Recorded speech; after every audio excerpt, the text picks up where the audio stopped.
예수님의 이름으로 기도하옵나이다. 아멘.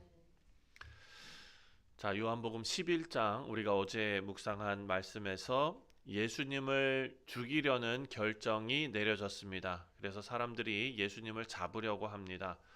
그리고 또 성경은 요한복음 계속해서 이제 유월절이 가까워졌다라는 내용을 계속 언급하고 있습니다. 유월절은 무슨 날인지 잘 아시지 않습니까? 예수님께서 죽으시는 그 의미와 연결이 되어져 있는 그런 절기죠. 그런데 오늘 요한복음 12장 말씀의 시작은 조용하게 시작됩니다.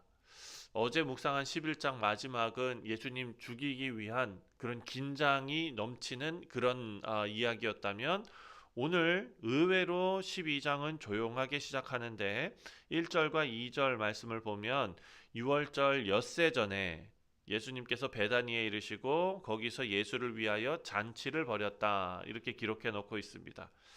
자, 예수님의 죽음이 결정이 내려졌는데 지금 이 장면에서는 밥상이 벌어졌습니다. 잔치가 벌어졌습니다. 예수님을 잡아들이라는 체포 명령이 내려졌는데 지금 여기는 잔치가 있는 것입니다. 그런데 우리가 잘 알듯이 이 잔치가 마냥 기쁜 잔치만은 아니었다라는 것을 우리는 잘 알고 있습니다. 자, 먼저 1절 말씀을 보면 1절에 6월절 엿새 전에 예수께서 베다니에 이르시니 이곳은 예수께서 죽은 자 가운데 살리신 나사로가 있는 곳이라. 요한이 다시 말합니다. 굳이 그 이전에 나사로 사건을 언급하면서 죽은 자 가운데 살리신 나사로가 있는 곳이다 라는 것을 기록해 놓고 있습니다. 이 말씀을 읽고 있었던 그때 당시의 사람들도 이 내용을 이미 다 알고 있거든요. 그럼에도 불구하고 굳이 이 내용을 일부러 반복합니다. 왜냐하면 이 지금 식사 자리, 잔치 자리가 나사로가 다시 살아났다는 그 사건 위에 지금 있는 그 사건을 배경으로 해서 있는 잔치라는 것을 지금 알려주고 있는 것입니다. 그래서 2절 말씀을 보면 좀 의미심장한 말씀이 나오는데 거기서 예수를 위하여 잔치할세 마르다는 일을 하고 나사로는 예수와 함께 앉은 자 중에 있더라 이렇게 말합니다. 자, 그리고 이후에 마리아가 등장하죠. 그러니까 여기서는 세 사람이 등장하는 것입니다. 첫 번째, 마르다는 계속 일을 합니다. 두 번째, 다시 살아난 나사로는 자기가 살았다는 증거로서 예수님이 앉으신 그 식탁에 같이 앉아 있는 거예요. 사람들과 함께. 그리고 이제 곧 마리아가 등장을 하는 것입니다. 겉으로 보면은 기쁨의 식사 자리였던 것 같지요. 죽었다 살아난 나사로가 그 자리에 앉아 있고 예수님 함께 있고 함께 잔치, 환영의 잔치가 벌어진 것입니다. 그런데 요한은 아까 시작 전에 뭐라고 얘기합니까? 유월절 엿새 전이다라는 그 내용을 집어넣으면서 이것이 마냥 기쁜 잔치가 아니다라는 것을 알려주는 것입니다. 다시 말해서 지금 이 식사 자리는 부활의 기쁨만 있는 자리가 아니라 곧 예수님 앞에 다가올 죽음도 의미하고 있는 것입니다. 그래서 독특한 긴장감이 있죠. 나사로는 살아갔는데 예수님은 죽으러 가십니다. 한 사람의 생명이 돌아왔는데 한 사람의 죽음이 가까워져 가는 그런 묘한 긴장이 있는 그런 것입니다. 우리 사랑하는 성도님들, 우리 신앙도 마찬가지입니다. 하나님께서 우리의 삶에 회복을 주시고 기쁨을 주시고 우리를 죄와 사망의 권세에서 하나님의 영생 복락을 누리는 구원의 자리, 영광의 자리로 이끄시고 그리고 그 자리를 우리에게 주신 그 이면에는 예수 그리스도의 십자가를 빼놓고서는 우리가 이것을 상상하고 생각하고 누릴 수 없다라는 것을 알 수 있습니다. 두 번째로 이제 마리아가 나타납니다. 3절 말씀에 마리아는 지극히 비싼 향유 곧 순전한 나드 한 근을 가져다가 예수의 발에 붓고 자기 머리털로 그 발을 닦으니 향유 냄새가 집에 가득하더라.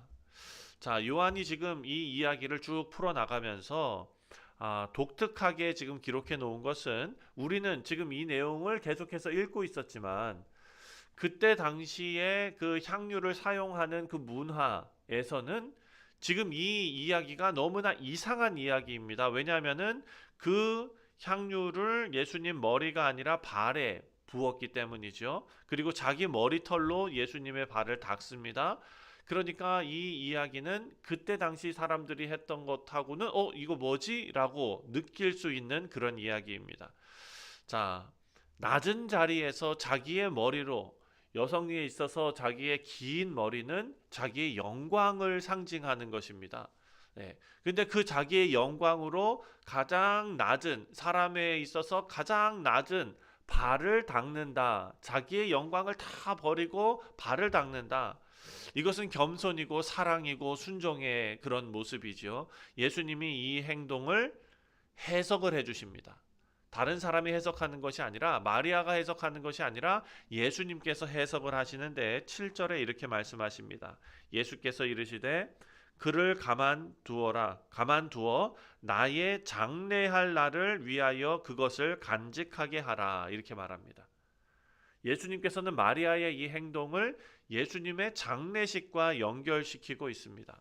자, 마리아는 자기가 어떤 의도로 이렇게 했는지 다 설명하지도 않고 아무 말도 하지 않습니다. 하지만 예수님께서 대신 마리아의 행동을 장례를 준비하는 행위로 지금 받고 계십니다. 그래서 이 부분이 참 낯설고 어찌 보면은 참 깊은 그런 말씀인데, 마리아는 지금 예수님의 죽으심, 떠나가심을 가장 비싼 향기로 준비를 하고 있다라는 것입니다. 사랑하는 성도님들, 대부분은 예수님께서 떠나지 말고 우리 가운데 계시기를 원하지 않습니까? 지금 여기에 나왔던 모든 사람들이 그랬습니다. 예수님 어디 가지 마시고 우리 곁에 계셔서 내가 필요한 모든 것을 공급해 주옵소서. 빵을 주옵소서. 하나님 빵을 주시고 나의 왕으로 계셔 주옵소서. 누구 좋으라고 그렇게 합니까? 나 좋으라고 그렇게 하는 건 아닙니까? 맞습니다. 그런데 마리아는 완전히 다른 행동을 하는 것입니다. 자기의 가장 비싼 것으로 예수님의 떠나가심을 지금 준비하고 있다라는 것이죠. 내 문제 계속 해결해 주시고 내 병을 계속 고쳐 주시고 내 식탁에 계속 앉아 계시고 이것을 원하는 것이 아니라 말없이 예수님의 떠나시는 것을 받아들이는 사람처럼 그렇게 행동하고 있습니다. 우리 사랑하는 성도님들, 8절 말씀을 보니까 예수님이 이렇게 말씀하십니다. 가난한 자들은 항상 너희와 함께 있거니와 나는 항상 있지 아니하리라 하시니라. 예수님께서 이제 곧 떠나신다는 말입니다.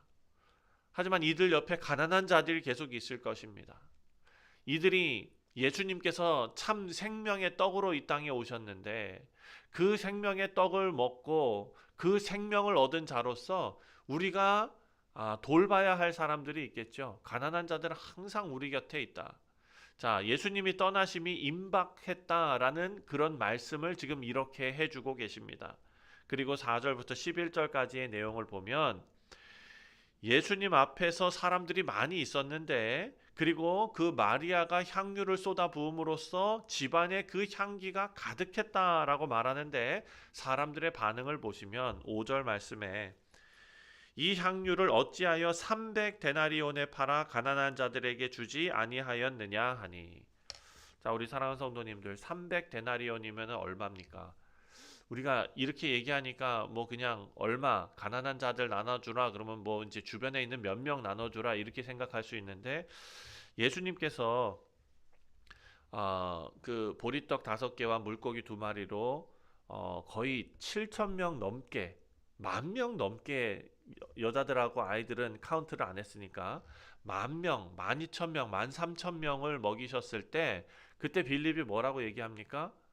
우리가 돈이 어디 있어서 이 사람들을 다 먹입니까? 했죠. 근데 그때 정확하게 빌립이 얼마라고 액수를 딱 정해서 얘기했습니다. 그때가 200데나리온이었습니다. 네. 그러니까 200데나리온이면은 13,000명 먹이는 거예요. 근데 오늘 본문에 뭐라고 얘기합니까? 300데나리온 깨서 300데나리온에 팔아서 왜 가난한 자들에게 안 나눠줬느냐 이런 얘기하는 거예요. 예수님한테 큰 헌신했다 이런 말이 아닙니다.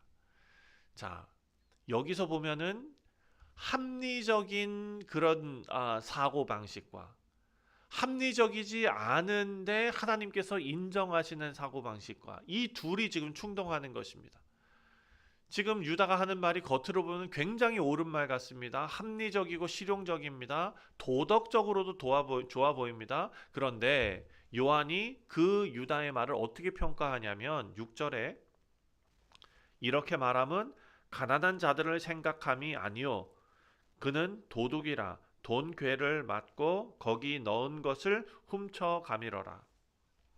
자, 유다가 이렇게 인성이 안 좋았다 이런 말이 아닙니다. 같은 예수님 앞에 있는데 사람의 반응이 다르다는 것입니다.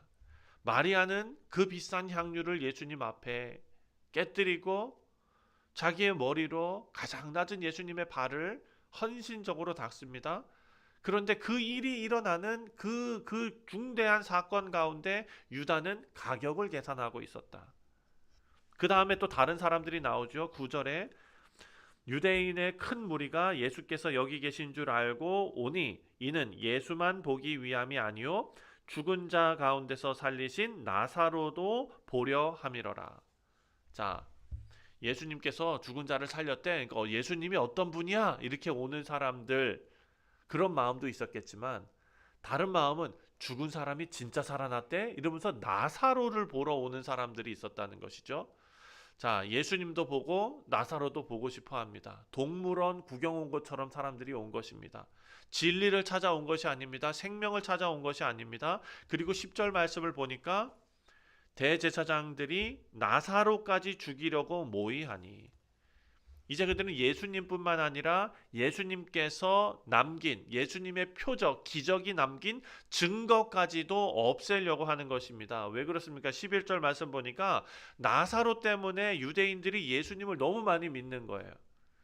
결국 오늘 본문은 예수님께서 이 구속사적인 예수님께서 우리를 죄와 사망의 권세에서 끊어내시고 구원하시는 그 과정에서 사람들의 반응이 오늘 세 가지로 지금 나타나고 있는 것입니다. 첫 번째는 사랑으로 반응하는 사람이죠. 누구입니까?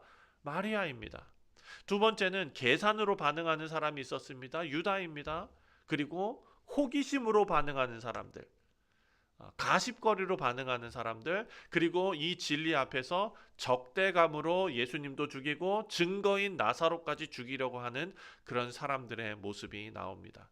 우리 사랑하는 성도님들, 오늘 아침에 우리가 이 말씀 묵상하면서 우리는 다른 사람들이 아니라 마리아와 같은 하나님을, 예수 그리스도를 사랑으로 가까이 하는 그런 반응이 나타나는 우리 모두 되시기를 주님의 이름으로 축원드립니다. 말씀을 맺습니다. 오늘 본문 말씀 너무나 익숙한 말씀입니다. 하지만 단순하지는 않습니다.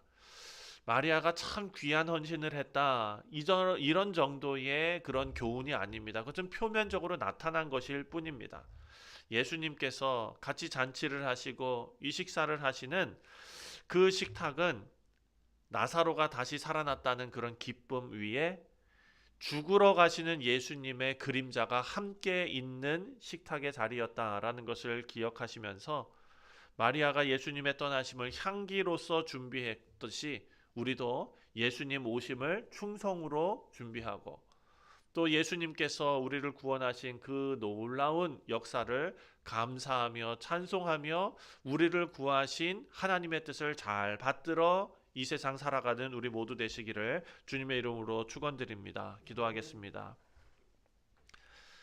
하나님 아버지, 우리도 마리아처럼 하나님의 뜻을 거스르지 않고 하나님의 길, 그 뜻을 사랑으로 받아들이는 귀한 믿음을 우리에게도 허락하여 주옵소서.